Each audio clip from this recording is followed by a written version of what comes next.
Kita masih akan membahas tema besar kita tentang doa. Doa dipahami juga sebagai sembayang, penyembahan. Ya. Saat ini orang seringkali mempermasalahkan antara penyembahan dan hormat. Sebetulnya kedua hal ini tidak jauh berbeda. Sebab dalam Alkitab, kata yang dipakai itu sama. Menghormati maupun menyembah itu sama. Kata yang dipakai adalah sakah. Ya. Kita mau belajar dari Alkitab. Bukan kata pendeta siapapun. Kita mau belajar dari Alkitab. Kalau masih percaya.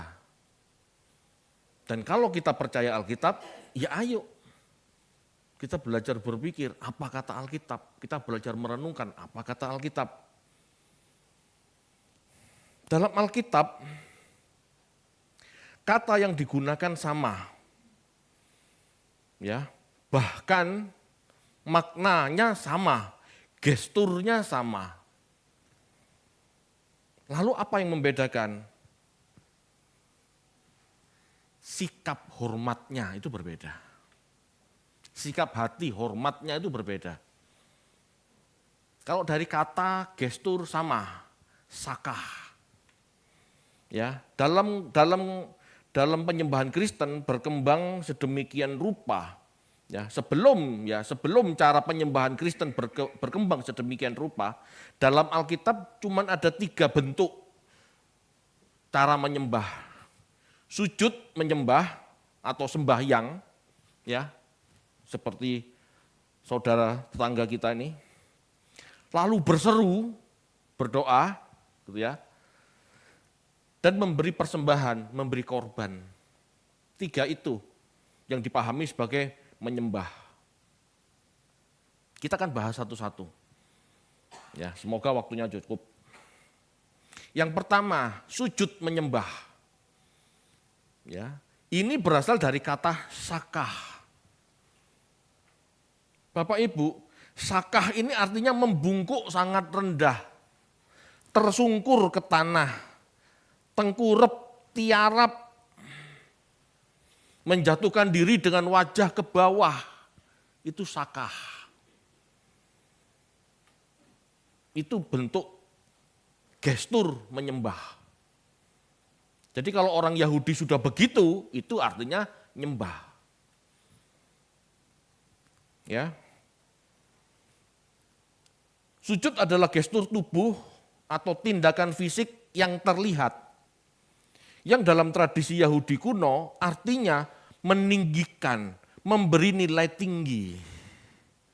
Dengan kita sujud Bapak Ibu, dengan kita tiarap, tengkurap, menghadap orang yang kita sembah, sosok yang kita sembah, itu berarti kita memberi nilai tinggi terhadap yang kita hadapi. Bisa dipahami? Begitu kita sujud, merendah, berarti yang di depan kita ini berdiri lebih tinggi dari kita. Itu artinya memberi nilai tinggi.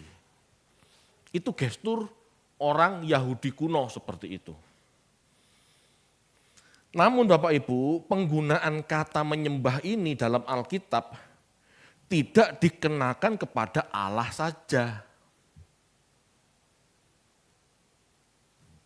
Jadi orang Yahudi saat itu dalam menyembah, dalam arti menghormati, tidak kepada Allah saja. Kepada raja, kepada nabi, kepada malaikat, mereka menyembah. Kepada saudara, menyembah. Halo. Jadi jangan anti sama penghormatan terhadap sosok selain Tuhan. Perhatikan ini. Sebab jika kita terlalu fanatik gitu ya, kita akhirnya nggak bisa menghormati orang lain. Pak, bukannya itu menyembah berhala tidak boleh. Nah, kita akan pelajari.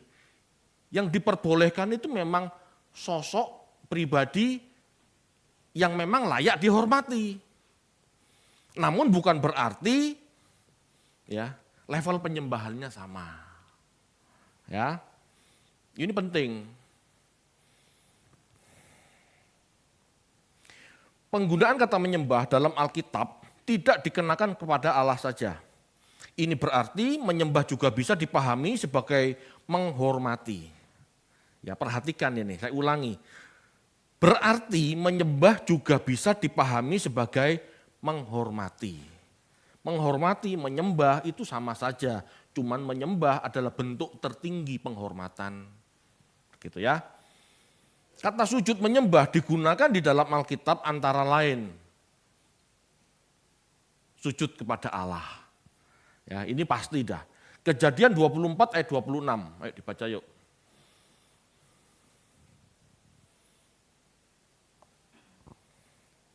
Kejadian 24 ayat 26. Lalu berlututlah orang itu dan sujud menyembah Tuhan. Sujud menyembah Tuhan. Sakah kepada Yahweh.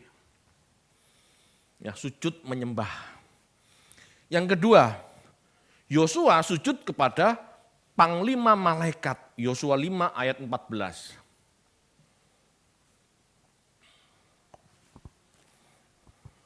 Yosua 5 ayat 14. Jawabnya, bukan tetapi akulah panglima bala tentara Tuhan. Sekarang aku datang.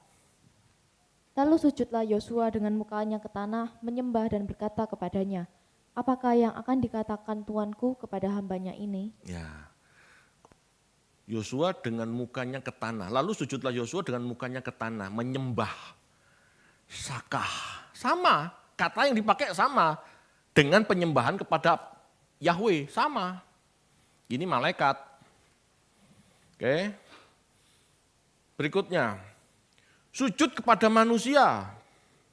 Loh Pak kok gitu? Iya, kita lihat. Kejadian 33 ayat 3.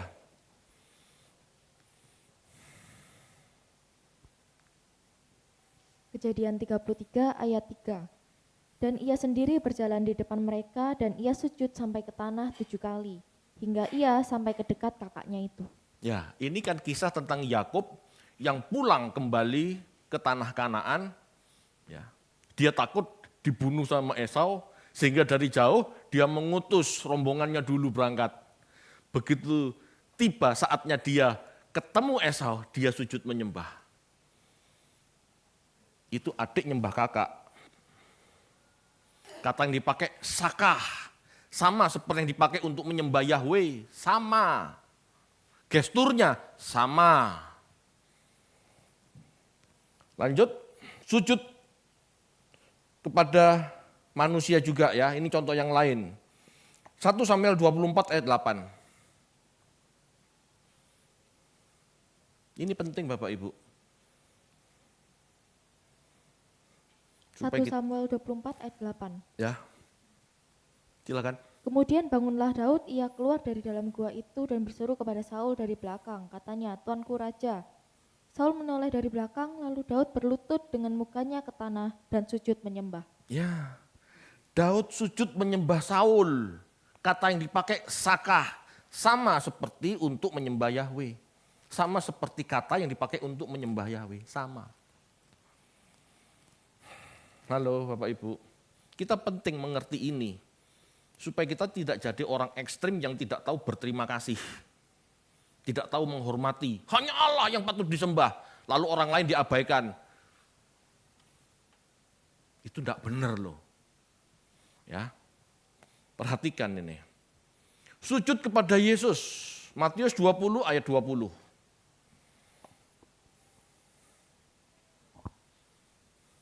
Matius 20 ayat 20. Maka datanglah ibu anak-anak Zebedeus serta anak-anaknya itu kepada Yesus. Lalu sujud di hadapannya untuk meminta sesuatu kepadanya. Ya. Anak-anak Zebedeus, ya ibu anak-anak Zebedeus datang menyembah Yesus, sujud. Oke, satu lagi. Ya, Markus 5 ayat 6. Ini penyembah kepada Yesus. Markus 5 ayat 6. Ketika ia melihat Yesus dari jauh, berlarilah dia mendapatkannya lalu menyembahnya. Anda tahu siapa ini? Halo? Kalau Anda baca ayat ini di atasnya, ini tentang orang yang kerasukan legion. Halo? Jadi orang yang kerasukan legion itu menghampiri Yesus, menyembah Yesus. Halo? Roh-roh jahat itu datang menyembah Yesus, Bapak Ibu. Ini yang ditulis Alkitab. Ini yang ditulis Alkitab, Bapak Ibu. Dari ayat-ayat ini tampaknya menyembah adalah sikap hormat, memberi nilai tinggi. Namun bukan berarti menyembah Allah memiliki kadar kemuliaan yang sama dengan menyembah malaikat atau raja. Jelas penyembahan kepada Allah adalah level yang tertinggi. Bisa dipahami? Bisa dipahami enggak? Dari ayat-ayat ini Bapak Ibu, tampaknya menyembah sakah berarti sikap hormat, memberi nilai tinggi. Tetapi bukan berarti menyembah Allah memiliki kadar kemuliaan yang sama dengan menyembah malaikat atau menyembah raja. Kadarnya yang berbeda. Bentuk hormatnya, bentuk penyembahnya sama. Tetapi kadar kemuliaannya berbeda. Jelas penyembahan kepada Allah, Elyon, adalah level tertinggi. Ya, itu tertinggi. Jelas, Yesus pun mengajarkan demikian. Tetapi bukan berarti tidak menghormati Nabi. Menghormati Nabi sesungguhnya adalah sikap menyembah dalam kadar terbatas. Tetapi menyembah juga, menghormat juga, meskipun tidak setinggi kita menyembah Allah. Demikian pula dengan menghormati orang tua, kakak, guru, raja, itu juga disembah dalam arti dihormati, meskipun kadarnya berbeda dengan Allah. Jelas Tuhan Yesus tidak keberatan atas sikap ini, tidak keberatan. Itu sebabnya di dalam tradisi gereja mula-mula, ini sangat jelas.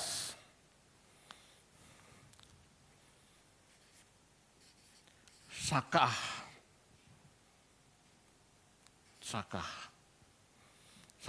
Ini Ibrani ya, dalam bahasa Yunaninya proskuneo.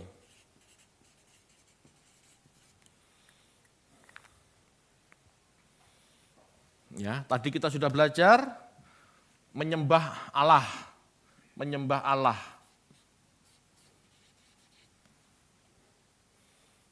Lalu Yosua menyembah malaikat. Malaikat ini dalam arti utusan. Gitu ya. Ini juga bisa nabi. Nabi ini di sini. Lalu menyembah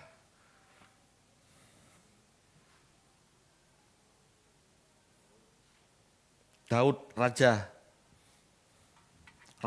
tuan, raja, ya, atau guru, atau orang tua, sini. Lalu menyembah Esau, kakak, saudara, atau sesama, ya, kakak.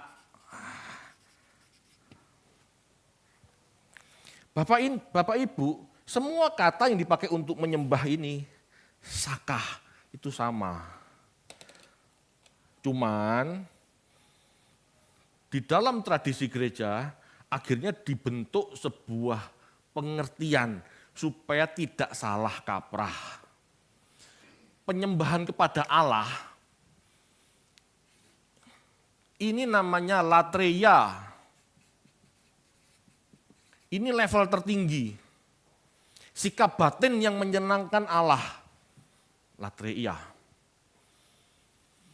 Menyembah malaikat atau menghormati nabi, ini namanya dulia. Menyembah raja, ya, menyembah raja. Proskinesis. Proskinesis. Ini bahasa Yunani semua. Menyembah orang lain, kakak atau siapa, ini ada siapa, saya lupa nggak perhatikan itu. Tapi tiga ini yang cukup tiga ini. Ini menyembah semua loh Bapak Ibu, cuman kadarnya beda. Menyembah Allah adalah latreia. Sikap hati, sikap hidup, bagaimana sikap hati kita menyenangkan Allah. Betul, latreia. Yosua menyembah malaikat atau menghormati nabi, utusan Allah. Pokoknya antara manusia dengan Allah ada utusan kan, malaikat diutus, nabi diutus, itu dulia. Menyembah raja atau guru, raja yang memimpin negara, guru yang memimpin sebuah kelas, memimpin sebuah sekolah, mendidik kita, proskinesis. Orang tua juga kelihatannya di sini. Ini disembah semua Bapak Ibu, cuman berbeda. Latreia adalah kadar penghormatan tertinggi kepada Allah. Bisa dipahami? Pertanyaannya, menyembah Yesus itu yang mana? Halo?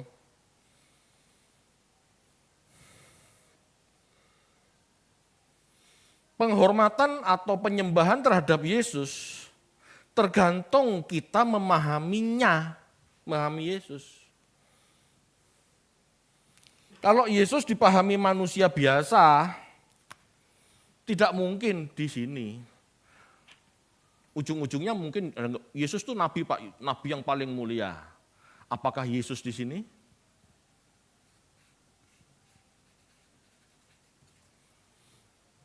Kalau orang adopsian yang percaya Yesus hanya manusia biasa, bukan ilahi, bukan berasal dari sorga, bukan berasal dari Bapa, ya penghormatan kepada Yesus berarti di sini sebagai nabi besar. Ini Musa di sini, ya Musa di sini, Nabi Musa, Musa ini di sini. Tetapi kalau kita menghormati Yesus anak Allah, di mana? Ya di sini.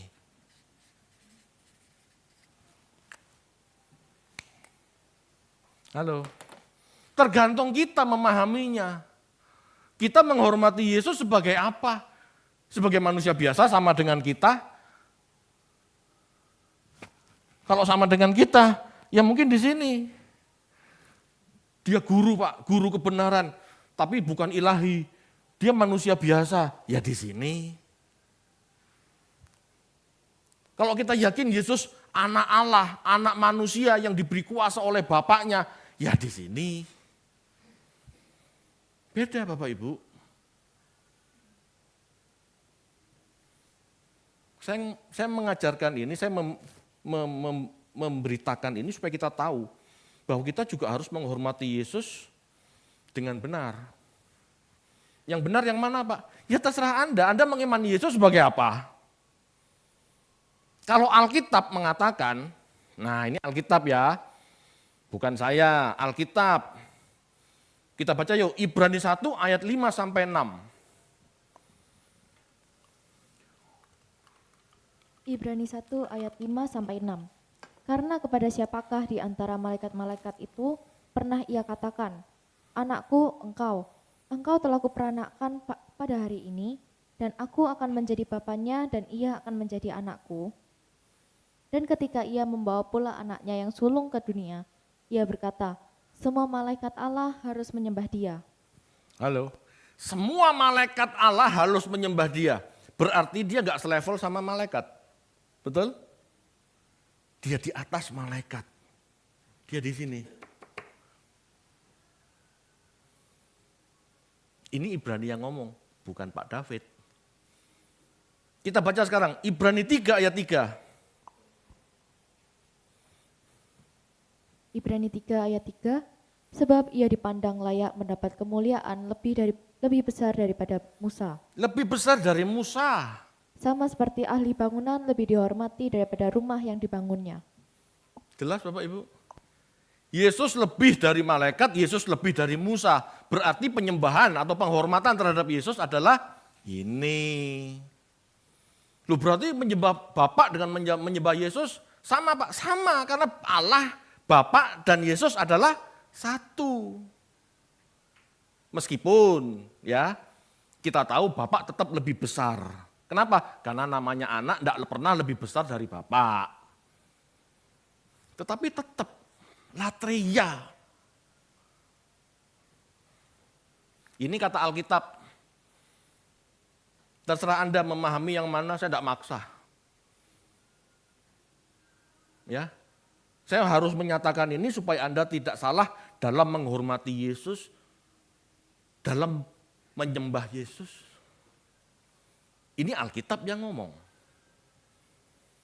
Alkitab yang mengatakan. Oke, lanjut. Yang kedua, dalam sikap menyembah, dalam perjanjian lama, penyembahan sebagai ritual biasanya disertai dengan persembahan. Umumnya dalam bentuk hewan ternak yang disembelih.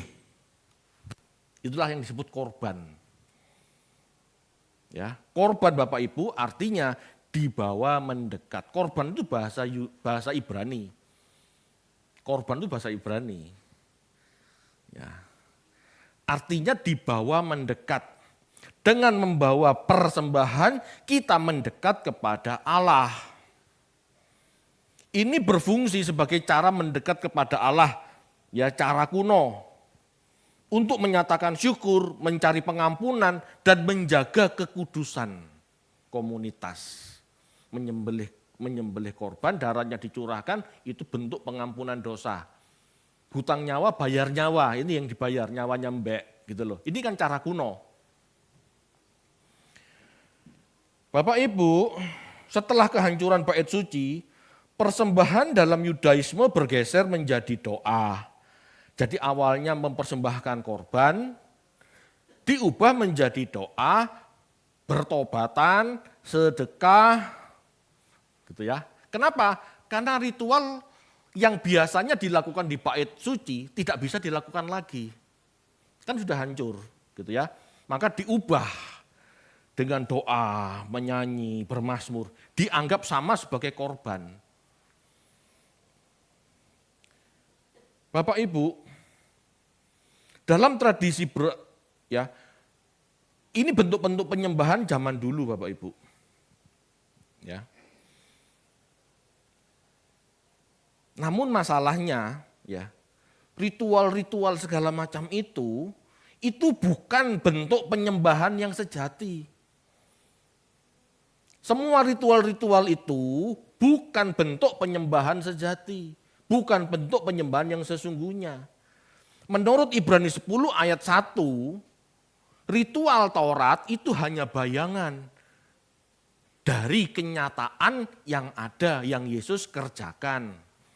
Baca yuk Ibrani 10 ayat 1. Ibrani 10 ayat 1.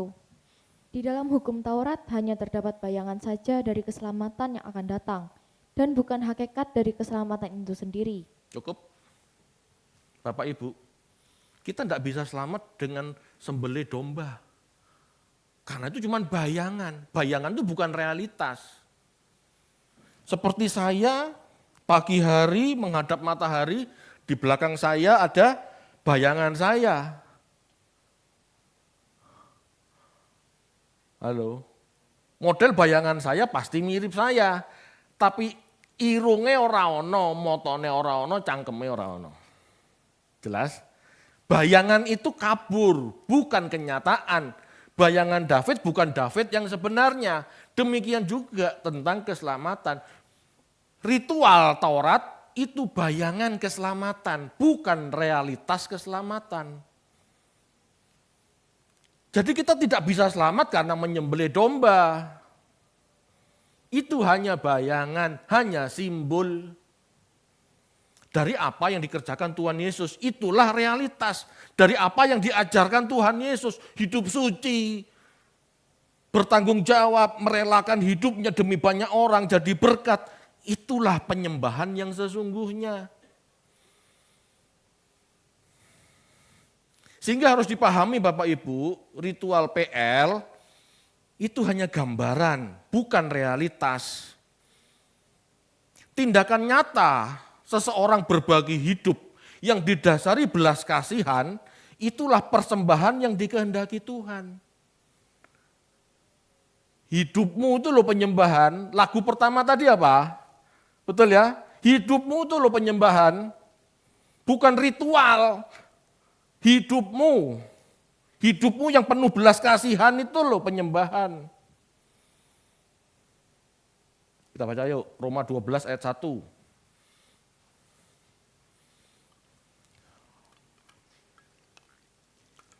Roma 12 ayat 1.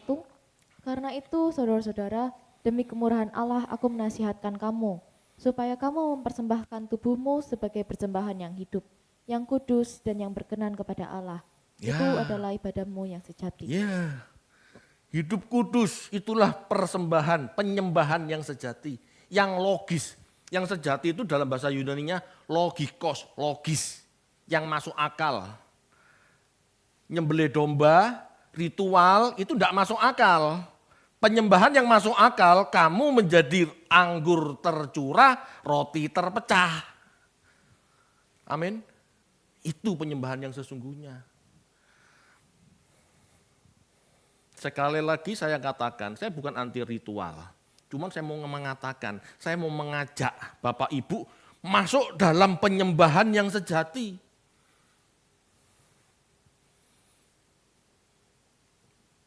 Ritual sebagai bayangan, yang penting jalanlah. Tidak usah ribut gara-gara ritual. Yang penting kita konsisten, kita disiplin, kita menghargai jadwal yang sudah ada, ya sudah cukup gitu loh. Tetapi jangan terlalu heboh sama ritual.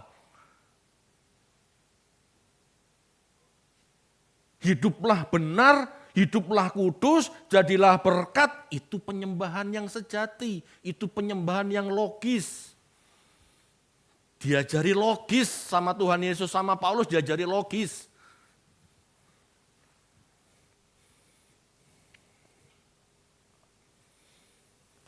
Halo Bapak Ibu, amin. Ini Alkitab yang ngomong. Berikutnya, bentuk penyembahan lain dalam Alkitab adalah berseru. Dalam tradisi Yahudi dipahami sebagai berdoa. Berseru itu berdoa. Doa Yabes, sebetulnya tidak ada kata doa Yabes, tidak ada. Yabes itu berseru. Ya berseru itu yang dipahami sebagai doa. Ya, berseru, berteriak, bersorak, menyanyi meninggikan Tuhan. Secara ucapan, secara verbal, bermasmur, bukan gestur ya. Tadi kalau sujud itu gestur. Kalau ini suara. Itu dipahami sebagai berdoa, sebagai menyembah. Dalam tradisi agama Semit Bapak Ibu, seringkali kita dengar orang berseru kepada Tuhan, ya seperti tetangga kita itu, sehari 5 kali. Halo, pernah dengar enggak? Kalau saya dengar terus tiap hari di sini, di depan rumah kok corongnya itu.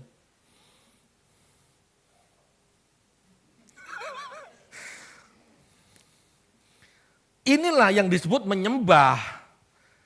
Cara kuno, cara purba. Ya. Dalam kekristenan banyak orang juga memuji-muji Tuhan dengan berteriak-teriak, bersorak-sorai sebagai bentuk penyembahan. Sikap memuliakan Tuhan.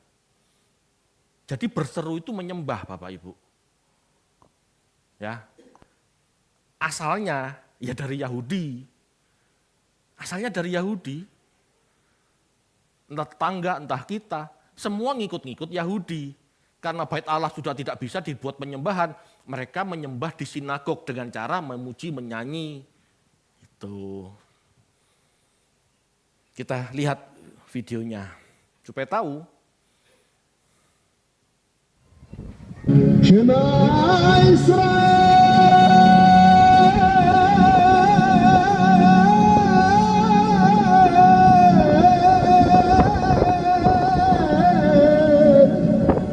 أدوناي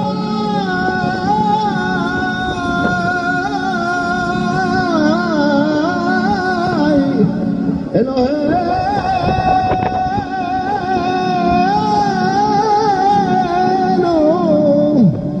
أدوناي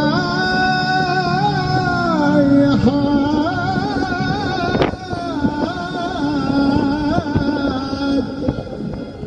أدوناي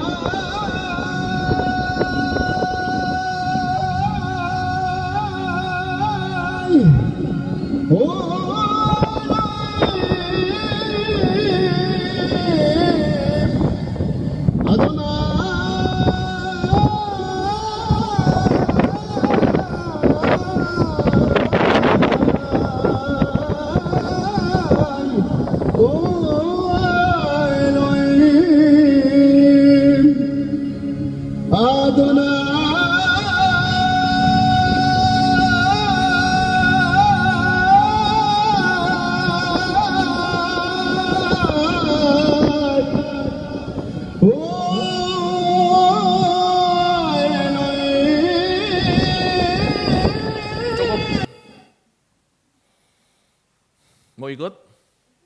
Taruh luar ini. Taruh luar. Bapak Ibu, berseru-seru kepada Tuhan dipahami sebagai doa yang sungguh-sungguh. Berseru kepada Tuhan dipahami sebagai doa atau pernyataan iman yang sungguh-sungguh ya. Yang tadi yang diserukan sama orang Yahudi ini adalah Shema Israel, Ulangan 6 ayat 4. Seperti itu, pemahaman mereka seperti itu pemahaman kuno.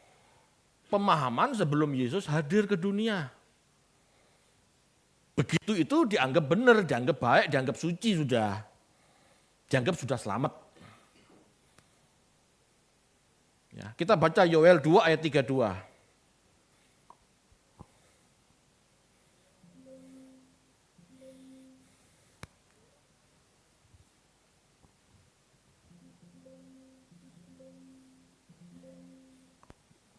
Gak bisa? Tolong bacakan.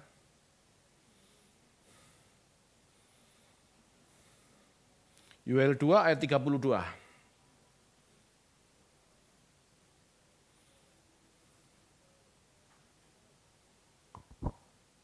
Yoel 2 ayat 32. Dan barang siapa yang berseru kepada nama Tuhan akan diselamatkan. Sebab di Gunung Sion dan di Yerusalem akan ada keselamatan. Seperti yang telah difirmankan Tuhan, dan setiap orang yang dipanggil Tuhan akan termasuk orang-orang yang terlepas. Ya, Bapak Ibu, kitab Yoel adalah kitab yang ditulis jauh sebelum Tuhan Yesus hadir ke dunia. Pemahamannya seperti itu. Orang berseru dianggap menyembah, dianggap sudah selamat. Namun faktanya Bapak Ibu tidak semudah itu. Tuhan Yesus mengatakan doa tanpa perbuatan yang benar sesuai kehendak Allah adalah sia-sia. Betul enggak? Yesus tidak anti doa, tetapi mengajarkan doa bukan sarana menyembah secara instan. Istilahnya ya maaf kata, doa itu bukan mek cangkem tok. Doa itu dari hati yang terwujud dalam tindakan sehari-hari, dalam tindakan ketaatan. Yesus bukan seorang ritualis Bapak Ibu, tetapi spiritualis realistis. Dia seorang batiniah yang hidup sehari-hari sesuai batin yang dituntun Allah, Bapaknya. Doa tanpa disertai tindakan yang benar dan nyata tidak pernah menyenangkan Bapak di sorga. Doa tok, tidak melakukan. Anda tidak akan lebih dekat pada Allah. Doa tok tidak melakukan, itu bukan penyembahan sesungguhnya. Bahkan seandainya pun penyembahan itu sia-sia karena Bapa tidak melihat apa baiknya, apa mulianya kalau cuma mulut doang. Matius 7 ayat 21.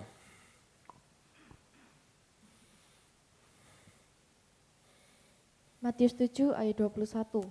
Bukan setiap orang yang berseru kepadaku Tuhan, Tuhan akan masuk ke dalam kerajaan surga, melainkan dia yang melakukan kehendak Bapakku yang di surga. Jelas? Bukan orang yang berseru Tuhan, Tuhan, Yahweh, Yahweh, Shema Israel, bukan begitu. Melainkan dia yang melakukan kehendak Bapakku yang di surga. Melakukan, mengerjakan. Bapak Ibu, ini bukan berarti Yoel dan Matius bertentangan. Ya, Yoel dan Matius tidak bertentangan. Tetapi harus dipahami sebagai progresivitas pengertian. Ingat, perjanjian baru adalah puncak kebenaran. Ajaran Yesus adalah puncak kebenaran. Jika ajaran Yesus adalah puncak kebenaran, maka perjanjian lama itu bukan puncak kebenaran, levelnya tidak sama. Pengertian orang kuno, orang purba, jangan disamakan dengan pengertian yang diajarkan Yesus. Beda. Halo. Perjanjian baru sebagai ajaran Tuhan Yesus adalah puncak kebenaran. Itu puncak kebenaran. Yesus tidak mengatakan yang membuat kamu berkenan atau tidak itu perbuatanmu. Bukan gesturmu, bukan korbanmu, persembahanmu, bukan juga seruanmu. Bukan, tapi kelakuanmu, ketaatanmu, sikap hatimu yang terwujud dalam bentuk sesuatu yang baik bagi sesama. Amin Bapak Ibu. Gestur penyembahan, memberi persembahan, seruan doa, bukan cara yang realistis dan efektif. Meninggikan dan menyenangkan Tuhan, itu bukan cara yang realistis dan efektif. Itu ritual kok, hanya bayangan. Jika tidak disertai tindakan nyata melakukan kehendaknya. Harus ada tindakan nyata. Tidak apa-apa kita berdoa, tidak apa-apa kita memuji, tapi jangan puas di situ. Jangan merasa sudah dekat. Tidak. Tidak ada isinya, tong kosong nyaring bunyinya. Berseru itu tong kosong nyaring bunyinya. Jika tidak ada isinya, harus ada isinya. Isinya itu apa? Perbuatan. Buah-buah kita. Itu isinya dari penyembahan. Kita baca Matius 9 ayat 13.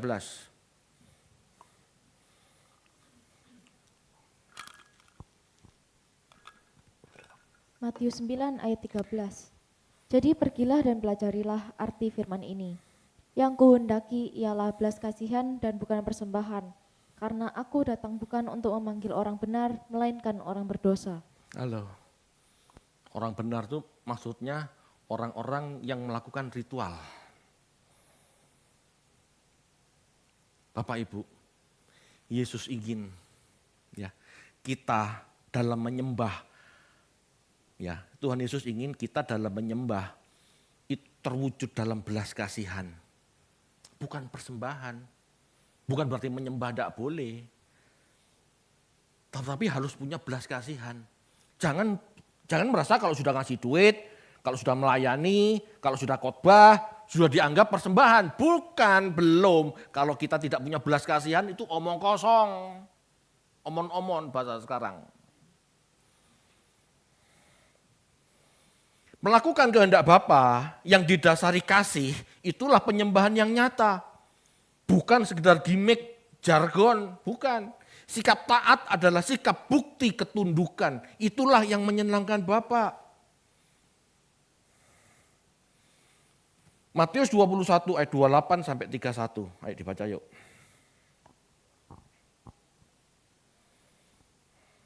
Agak cepat. Matius 21 ayat 38. Matius 21 ayat 28 sampai 31. Matius 21 ayat 28 sampai 31. Tetapi apakah pendapatmu tentang ini? Seorang mempunyai 2 anak laki-laki. Ia pergi kepada anak yang sulung dan berkata, "Anakku, pergi dan bekerjalah hari ini dalam kebun anggur." Jawab anak itu, "Baik Bapa," tetapi ia tidak pergi. Lalu orang itu pergi kepada anak yang kedua dan berkata demikian juga. Dan anak itu menjawab, "Aku tidak mau." Tapi kemudian ia menyesal lalu pergi juga. Siapakah di antara kedua orang itu yang melakukan kehendak ayahnya? Jawab mereka, "Yang terakhir." Kata Yesus kepada mereka, "Aku berkata kepadamu, sesungguhnya pemungut-pemungut cukai dan perempuan-perempuan sundal akan mendahului kamu masuk ke dalam kerajaan surga." Jelas Bapak Ibu? Kalau cuman ya Tuhan, amin Tuhan, haleluya, tapi tidak ngerjakan apa-apa, itu bukan penyembahan, itu bukan penghormatan. Bentuk penghormatan itu seperti anak yang kedua. Kelihatannya tidak pernah berdoa, bahkan ngeyel, tetapi dia taat melakukan, menyelesaikan tugas bapaknya. Itu yang menyenangkan Bapak. Halo Bapak Ibu, gak usah sombong. Kalau sempurna dalam melakukan ritual, gak usah sombong. Karena itu sia-sia, tanpa tindakan nyata, tanpa mengerjakan keselamatan, tanpa melakukan kasih, itu sia-sia. Itu bukan bentuk penyembahan. Halo. Ini penting Bapak Ibu. Sesungguhnya yang membedakan adalah level penghormatan kita kepada siapa atau apa kita taat. Jika kita terlalu menghargai materi milik kita, dalam arti pelit ya, sehingga akhirnya kita lupa mengasihi manusia yang membutuhkan, yaitu sama dengan menyembah materi. Kita tidak mantuk-mantuk, kita tidak ritual sama dewa uang. Tetapi kalau kita pelit, firman Allah mengatakan, berilah, kasihilah sesamamu. Milikilah belas kasihan. Kita tidak lakukan itu, kita pelit. Itu sama dengan menyembah materi. Halo? Bisa dipahami enggak? Meskipun kita enggak mantuk-mantuk gini sama dewa uang, sama kucing yang begini. Kita enggak begitu kan? Tapi kalau kita pelit aja, tidak mau berbagi aja, tidak mau mengasihi sesama kita aja, penyembahan kita omong kosong, kita tidak pernah menyembah sebetulnya. Bahkan kita dikatakan menyembah materi. Dan Tuhan mengatakan seseorang tidak bisa menyembah pada dua Tuhan.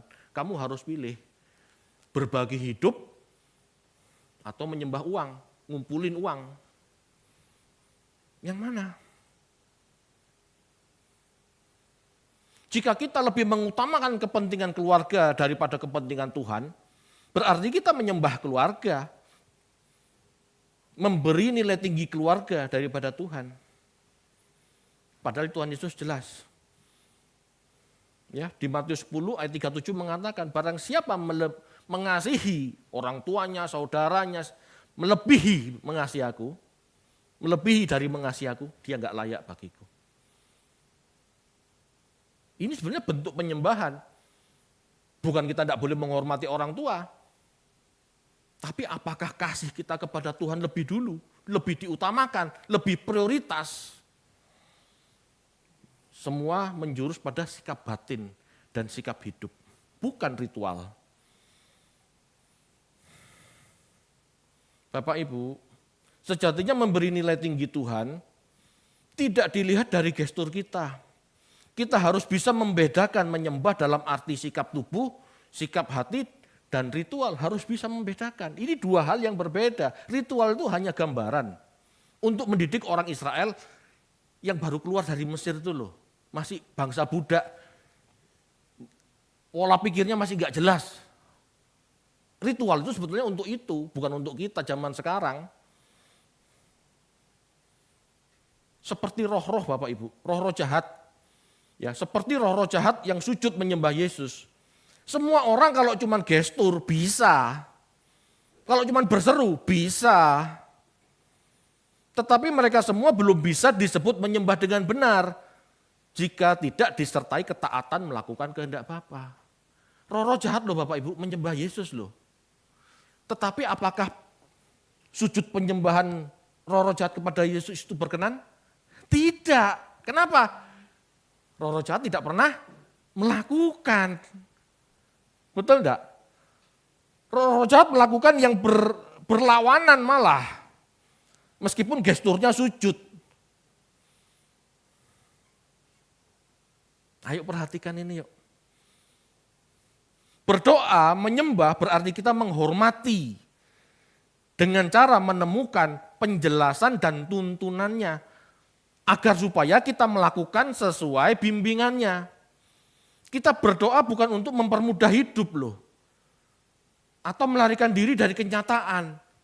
Berdoa sajalah supaya diberkati. Enggak, kita harus tetap bekerja. Halo? Menyembah sajalah. Ya, ritual sajalah, nyanyi sorak-sorai ajalah supaya menyenangkan hati Tuhan. Tidak bisa, kamu harus berbagi. Bapak Ibu, karena melakukan atau mengerjakan itulah ibadah yang sesungguhnya. Perhatikan, karena mengerjakan atau melakukan itulah ibadah yang sesungguhnya. Avodah, di Kejadian 1, avodah. Tuhan memerintahkan manusia bekerja, itulah ibadah yang sejati. Allah di Kejadian 1 sejak semula tidak pernah, ayo menyanyi, ayo sujud, tidak pernah. Itu tradisi Israel kuno. Tradisi bangsa-bangsa kuno. Tetapi sejak semula Allah menyatakan, Adam, Hawa, kelolalah bumi, kerjao. Itulah ibadah. Bentuklah bumi sebagai tempat yang baik. Supaya banyak makhluk hidup, ciptaanku diberkati. Mendapatkan sejahtera dari kerjamu. Jangan malah kerjamu membuat orang susah. Gitu loh maksudnya, itu ibadah. Bapak Ibu, saya ngajak Anda, ya, ayo mulai masuk realitas penyembahan. Kita tidak meninggalkan penyembahan dalam arti ritual ya, tetapi ayo kita mulai masuk memberi fokus kepada realitas penyembahan yang sejati. Jangan puas cuman doa, nyanyi, ritual hari Minggu. Jangan puas, ini hanya gambaran. Sejatinya 24 jam dalam hidup kita di luar gereja, itulah penyembahan, itulah ibadah, itulah avodah. Amin.